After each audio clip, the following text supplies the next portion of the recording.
Many pharaohs listed in the Bible, most of them not named, few of them are.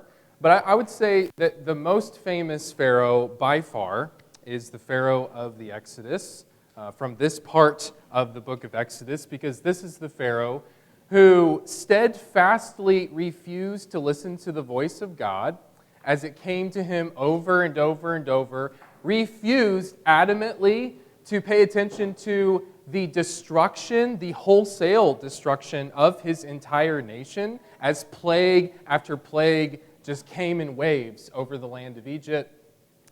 This is the Pharaoh with the famous hardened heart. You know, there's a lot that is said in the Bible about the heart and about how important it is. In the ancient world, the heart was considered the seat of the core of a human. Not just the brain as the mind, as the thinking vessel, but the heart is deep, deep down who you really are. And so we have passages like Proverbs 4 that say, "Keep your heart with all vigilance, for from it flow the springs of life." Pharaoh didn't do that very well, and so because he hardened his heart, what God had to do is break him in pieces in order to accomplish his will. And that foreshadowed how God broke the heart of the devil, the grip of the spiritual Pharaoh who held our chains. And so this Pharaoh gives us a really excellent opportunity to look in the mirror at ourselves to see how our hearts are doing. I would really prefer to think that I don't have a hardened heart. I'm sure that you would prefer to think that about yourself as well. None of us want to volunteer to be described in this kind of way. But we're given these scriptures for a reason so that we can look in them and say, ooh, does this actually describe me more than I would like to believe that it does? So let's explore this journey in Exodus this morning, picking up from what we talked about last week with the plagues, and talk about Pharaoh's heart. Now, I want to flash a couple of charts up on the screen to show you a couple of things that I thought were really interesting when I studied this. When you look at how God talks about the hardening of Pharaoh's heart, he does it in three kinds of ways. The first way is what we have there on the left-hand side of the screen, that he did it himself to Pharaoh. I will harden Pharaoh's heart. And there are numerous passages about that. So clearly, God took a very active role in shaping the situation, in shaping Pharaoh's response to what he was doing. He didn't take a back seat and simply had nothing to do with what happened to Pharaoh. God says, I'm going to do this to him. But then we also have the right-hand side of the screen, which is very important as well, where God clearly says, well, Pharaoh hardened his own heart. And there are several, from chapter 8, especially in chapter 9, that's very clearly said. So I think it's important to point out that God does not just completely override the will of this king as he makes these decisions. Otherwise, how could we say that Pharaoh's guilty of sin if he just simply did what God programmed him to do? Now, obviously, Pharaoh's got some level of responsibility in here about what happens. But then we also have this third category in the middle that is described in this kind of neutral way. Not so much one or the other, but Pharaoh's heart became hard. So how do we think about that? Well, here's chart number 2.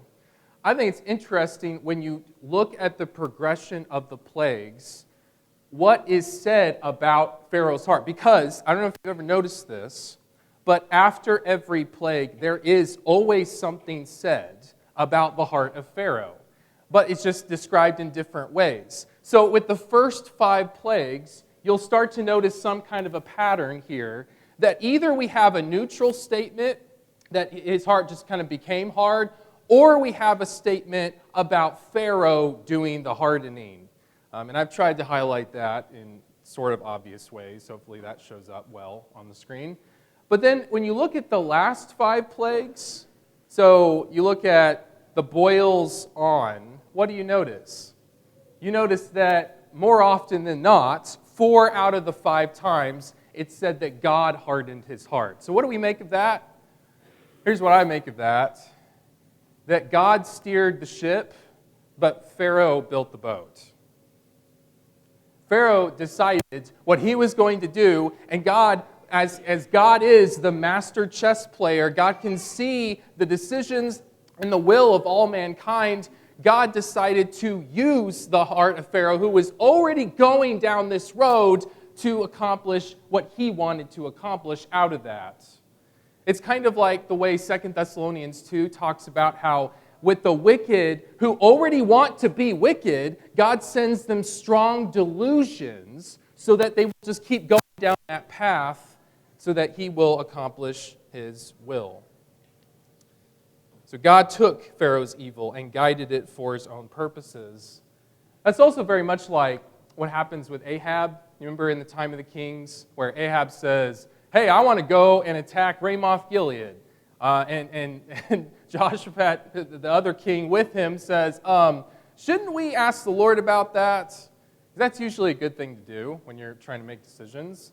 And so the 450 prophets of Baal come together at the thrones of these two kings. And Ahab asks the question, should I go up? And all the prophets say, yeah, you should just do it. The Lord's given it into your hands. And then the one prophet of God who comes into the scene mocks the king at first and then gives him the truth that, well, you go to that battle, you're not coming back alive. And Micaiah, the prophet, reveals in that time, well, the Lord showed me a vision of this happening and these evil spirits who are going to be a voice in the mouths of your prophets to lead you off into this battle. You know, Ahab knew what he wanted to do, and God just simply nudged him along in that process. That same thing is said here about Pharaoh. So, what do we do with that? How do we look into our own hearts and see whether we have a Pharaoh kind of heart or not? I want to look at several different things from the text that I think are evidence of his hardness of heart, that I think we can pretty easily apply to ourselves. And the first one is this. You know, Pharaoh has lame excuses in the book of Exodus for why he doesn't want to follow the Lord. What he says just masks this complete disregard for caring what God has to say. Notice in chapter 5, I asked you to turn there so that we could read verse 2, but we'll start here in verse 1. Exodus chapter 5 in verse 1. Afterward, Moses and Aaron went and said to Pharaoh, thus says the Lord, the God of Israel, let my people go, that they may hold a feast to me in the wilderness. But Pharaoh said, who is the Lord, who is Yahweh, that I should obey his voice and let Israel go? I do not know the Lord, and moreover, I will not let Israel go. So from the very beginning, Pharaoh just flat out says, I couldn't care less about this person, this being, this situation. But he could have said at this point, wow, it's not every day that a couple of old foreign men come into my courtroom and tell me on behalf of a God that I don't know to free all my slaves. That's very interesting. So Moses and Aaron, why don't you pull up a chair and why don't you tell me about this God that I don't know very well? He didn't say that, but Moses could have told him quite the story. I don't know. Based on chapter 1, verse 8, we do know that the Pharaoh didn't know about Joseph. I don't know if the Egyptians had completely forgotten about the 7-year famine that happened in the land that Genesis describes. But regardless, there's a lot of missing pieces in their knowledge. And so Pharaoh could have been interested in what Moses had to say because Moses could have said, look, let me tell you a story about how your country was saved by the hand and the brain and the heart and the God of a Hebrew slave who worked his way up to become the grand vizier of your country so that Egypt and the world could have enough grain to get through that terrible famine that happened. But that conversation never occurred because Pharaoh didn't care. And when I was going through the text, I counted 7 different times where Exodus explicitly says that Pharaoh would not listen or did not listen to the Lord's messages. He just didn't have ears to hear. And it all started with the lame excuse of, well, I don't know this Lord, so why should I pay attention to what he says? Do we make lame excuses for not desiring close relationships with God? One time at Teensboro, there was one Sunday morning where a college student and his parents came in for services. And it was really clear from looking at the body language of the college student that the only reason he was in that room was because his parents had chained him to a pew. And afterwards, when I met his parents and I met him, his parents kind of took me aside and felt obligated to offer some sort of explanation for their son. And what they said to me was something along the lines of this. When Johnny was younger, Johnny was in a Bible class, and during that Bible class, the teacher said X, Y, and Z in response to one of his questions. And ever since that moment, Johnny has not been interested anymore in Jesus Christ. And what I wanted to say, but didn't because I didn't know them at all, I had just met them, was if Johnny doesn't love the Lord, if Johnny doesn't know the Lord, that's on Johnny and nobody else. You know, in the Garden of Eden, when God comes into the picture and Adam says, look, this woman who you gave to me, she gave me the fruit and I ate it. Does God go, oh, you're right. Wow, that really is all the fault of that woman. I shouldn't have given her to you. Does God look at Eve when she says, well, it was the snake. He deceived me. He told me about how great this fruit would be, and it did look good. Does God say, oh, you're right, that was all the snake? You bear no responsibility at all for what happened. No, yes, the sin and the temptation originated with the devil, obviously, but there is so much blame to go around in that situation. Adam and Eve were both at fault. I want to say this, that even if you have the worst Bible teacher in the whole world, let's just say that you do, this book is still just as awe-inspiring and life-changing as it ever was before. And Jesus has his arms open to you and to everybody else as much as he ever has. And nobody can change that.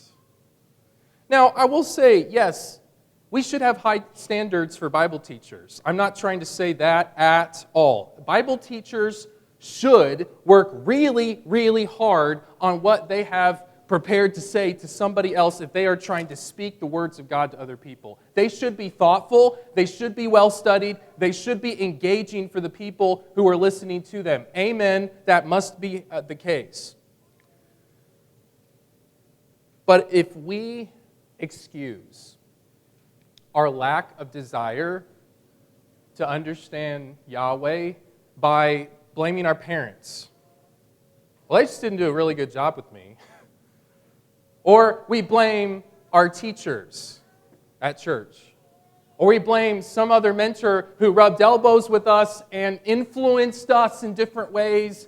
Yes, those things could have happened. They could have been really wrong, and those could have been stumbling blocks to us in our spiritual journey. I understand that, but that is ultimately not what God is going to want to hear from you on the day of judgment. That it was everybody else's fault. At the end of the day, he wants to know, do you have enough faith to push through the discouragements that you and I face? Maybe your roadblock is a person. Maybe your roadblock is a former teacher of yours.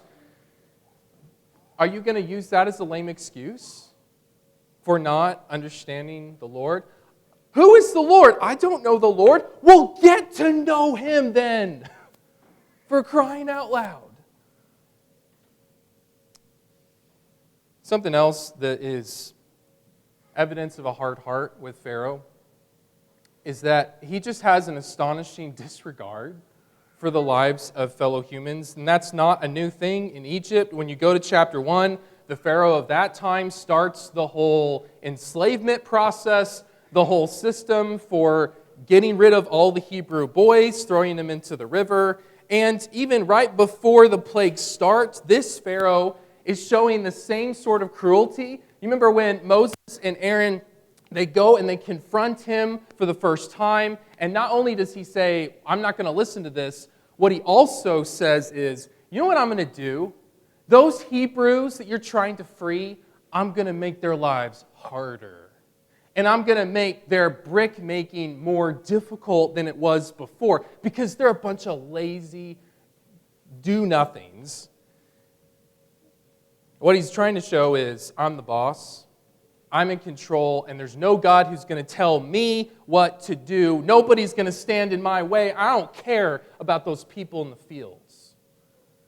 And as the plagues are happening, he shows no concern for the good of his own people. Why don't you go to chapter 7? I want you to look at what it says in the text. Chapter 7, verse 23. This is when the water turns to blood. Oh, notice the reaction. And contrast this with the reaction you might have if you were being told by God that all of these things were going to happen, that the water turns to blood. 7:23. So the fish in the Nile died. Verse 21, the Nile stank. The Egyptians could not drink water from the Nile. There was blood throughout all the land of Egypt. Magicians do the same thing. But then verse 23, how does Pharaoh react? Pharaoh turned and went into his house, and he did not take even this to heart. And then the next verse talks about what his poor people had to do. And all the Egyptians dug along the Nile for water to drink. And notice how it doesn't say how much water they actually found, if any. For they could not drink the water of the Nile. And then 7 full days passed after the Lord had struck the Nile. Do you think everybody's pretty thirsty by then? I think what I hopefully would have said, what you hopefully would have said is, oh my word, nobody has anything to drink? Moses, Aaron, you call up that God again and you tell him, we're going to change this. Yes, because we need water. We can't live without water. But there's none of that in the text. When Moses warns that dangerous hail is coming, in modern times with the Weather Channel saying, here's this hurricane and it's going on this path, governors get on TV and they make national emergency announcements. Everybody evacuate this portion of the land and go here, go. There is no national emergency order sent out by Pharaoh when he found out about the hail coming. There's no, okay, let's get everybody in from the fields. Let's make sure everybody's under a roof because it's coming and it's coming hard. Doesn't care, and so people died. In chapter 10, look at verse 7. Chapter 10, verse 7. This is after the 8th plague of locusts just demolish the country. Pharaoh's servants said to him in chapter 10, verse 7, how long shall this man be a snare to us? Let the men go, that they may serve the Lord their God. Do you not understand that Egypt is ruined? This is the pattern that I keep seeing in hard-hearted people, that it doesn't matter how many times you explain, look, this is a sin against God. It's hurting you, but it's also hurting your family. It's hurting the other people around you, and it's hurting your God. It doesn't matter how many times you say that. Sometimes the reaction that I've got in conversations like that is, well, look, it is my body. It is my life. These are my choices, and nobody can tell me what to do in that. You know what the Bible teaches, though, is you were bought with a price. You don't belong to yourself anymore. 1 Corinthians 6, verse 20. So glorify God in your body. He owns you, and your choices and everything about you belongs to you. One time, in my first work in Arkansas, I had to confront a man who was committing adultery.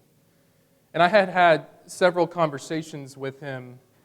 And leading up to the last conversation, I just knew he was lying to my face. He had lied to my face. And I had all the evidence because another Christian in the congregation had hired a private investigator. And so when we confronted him for the last time, there was really nothing else he could say. There was no cover that he could hide under. But I remember distinctly in that final conversation, there was no remorse for the wife that he had devastated.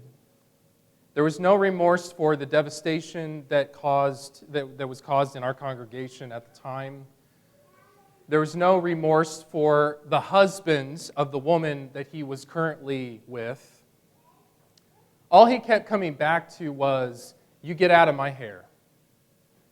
And I don't want to see you again. Because if I ever cross paths with you, it's not going to end well for you." I want you to notice how that's almost exactly what Pharaoh says in chapter 10, verse 28. Chapter 10, verse 28, "Then Pharaoh said to him, 'Get away from me. Take care never to see my face again. For on the day that you see my face, you shall die.'" That's what a hard heart looks like. And that kind of leads into the next point. That what we see in Pharaoh is an absolute refusal to change his mind, change his purpose, change his heart, regardless of the evidence. I want you to go back to chapter 7 and look with me in verse 9 again. Chapter 7, verse 9. "When Pharaoh says to you," so Lord is speaking to Moses and Aaron, "When Pharaoh says to you, 'Prove yourselves by working a miracle,' then you shall say to Aaron, 'Take your staff and cast it down before Pharaoh, that it may become a serpent.'" And Moses had other signs that he could do as well. And so Moses is given insight into what is going to happen in the throne room scene. You're going to go in there and you're going to speak the message, and Pharaoh is not going to just roll over and play dead. He's going to say, "You need to prove yourselves, that you're actually from God, that you actually have a message I need to listen to. And so here are your signs." So he goes in there and he performs the signs, and what happens? Pharaoh is still unimpressed. Because it was never really about the signs to begin with, right? You can give a hard-hearted person as many clear messages and clear signs as possible, but sometimes it's not going to be enough. Does this situation remind you of what happens with the Jewish leadership in the time of Jesus? Matthew 12, "Then some of the scribes and Pharisees said to him, 'Teacher, we wish to see a sign from you.' Matthew 16, "And the Pharisees and Sadducees came, and to test him, they asked him to show them a sign from heaven." And then finally, when he's on the cross in Matthew 27, you know what they say to him as he's hanging there, about to die? "Let him come down from the cross, and we will believe in him." No, you're not. No, you won't. Because it's not about the signs. Over and over, people with hard hearts say, "If you would just give me convincing reasons, then I would change. But you haven't given me convincing reasons, and so I remain where I was." Several months before we moved here, I had the opportunity to study with a guy who believed something that I had never encountered before. He believed that Jesus, when he was resurrected, did not raise in a physical body. That Jesus came back from the cross as a spirit. And so I said to him, "Well, let's go to the scriptures about that." And he said to me, I remember him saying, "Okay, if you show me a clear passage in the Word that Jesus came back in a body, I will change my mind on that." So I took him to John 20. And I said, what do you see in the text here? Jesus comes in a body into a room with Thomas, who did not believe that he had raised from the dead. And Jesus says, "Look, touch me. I got wounds right here, right here, right here. I'm here. It's me. And I remember the reaction of the guy was something along the lines of, well, but with all things are possible with God. And so Jesus was made to look like he had a body, but he didn't actually have a body. He was still a spirit. And so we ran around that bush for a long time until we finally realized that we just weren't going to get anywhere. But that is evidence of a hard heart. If we are not changing our minds in the face of very clear demonstrations from the Word about what God has to say, then Satan is in the driver's seat of our souls. And something else, fourthly, that I want to point out about Pharaoh, that I think is evidence of a hard heart, is his quickness to change his words depending on his own personal comfort level. You know, Satan is called the father of lies, and the children that he has are very quick to do the same thing. Pharaoh certainly does. 3 different times he told Moses that if God just takes this plague away from me and my people, then I'll let everybody go the way that you want to go. In fact, the 3rd time, if you go over to chapter 9, I want you to look at this. Chapter 9, 27 and 28. This is after the hail. And so in chapter 9, 27, Pharaoh sent and called Moses and Aaron and said to them, "This time I have sinned. The Lord is in the right, and I and my people are in the wrong." Could you have ever believed that he would actually say that? So verse 28, "Plead with the Lord, for there has been enough of God's thunder and hail. I will let you go, and you shall stay no longer." And Moses says, "As soon as I've gone out of the city, I will stretch out my hands. The thunder will cease. There will be no more hail, so that you may know that the earth is the Lord's." But you notice what he says right after that in verse 30. "But as for you and your servants, I know that you do not yet fear the Lord God." Because this has happened before. Of Pharaoh going back and forth with, "Well, I'll let you go," and then his comfort comes in, and then it's changing to, "Well, no, I'm not going to let you go after all." The words of hard-hearted people are all over the place. One person, they'll say one thing depending on what they think that person is going to want to hear, and then the next day, let's see how the wind is blowing, let's say something else to make somebody else happy. But the righteous, Psalm 15, swears to his own hurt and does not change. So Pharaoh would not change his mind, would not change his heart, but he would change his words to manipulate instead of to pledge his faithfulness like the righteous do. Does any of this start to hit close to home for you? I am challenged when I look at this list and when I think about my own life, and maybe this helps you as well.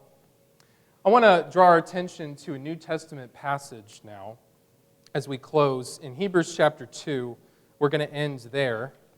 Stephen's about to take us into the book of Hebrews, starting next Sunday, I believe.